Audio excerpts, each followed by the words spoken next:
নমস্কার, আমি শুভম। মহাভারতের অজানা কিছু কথা আপনাদের সামনে আমি বলি। তো কণিক তিনি গল্প বলেছিলেন ধৃতরাষ্ট্রকে। সেই গল্পে কারা কারা ছিল? শৃগাল, মূষক, বৃক এবং বেজি ছিল একটা, এবং বাঘ ছিল।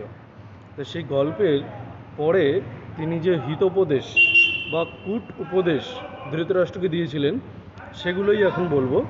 সেগুলো হচ্ছে যে শত্রুকে, যে ভীত তাকে ভয় প্রদর্শন, যে শক্তিশালী তার সামনে বিনয়, এবং যে লুব্ধ তাকে অর্থ প্রদান, এবং যে ন্যূন বল অর্থাৎ যার বল কম তাকে দণ্ড দ্বারা বশীভূত করতে হবে।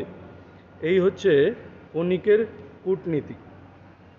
এরপরে কণিক বলছেন যে যদি বন্ধু, সখা, ভ্রাতা, পুত্র বা গুরুও যদি বিদ্রোহী হয় তাকে বিনষ্ট করা উচিত।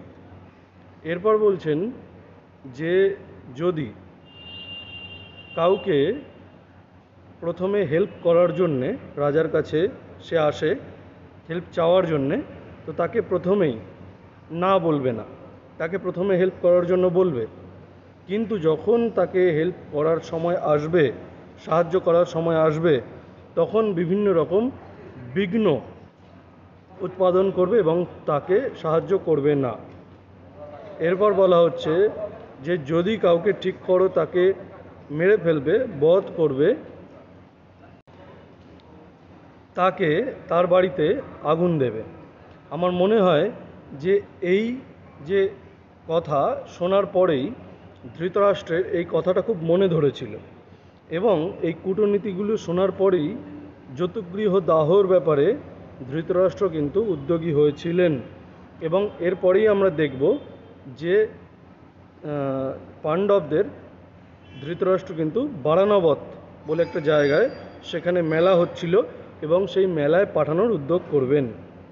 তা এর পরেও যে কণিক আরও অনেক অনেক কূটনীতিক বুদ্ধি ধৃতরাষ্ট্রকে দিয়েছেন।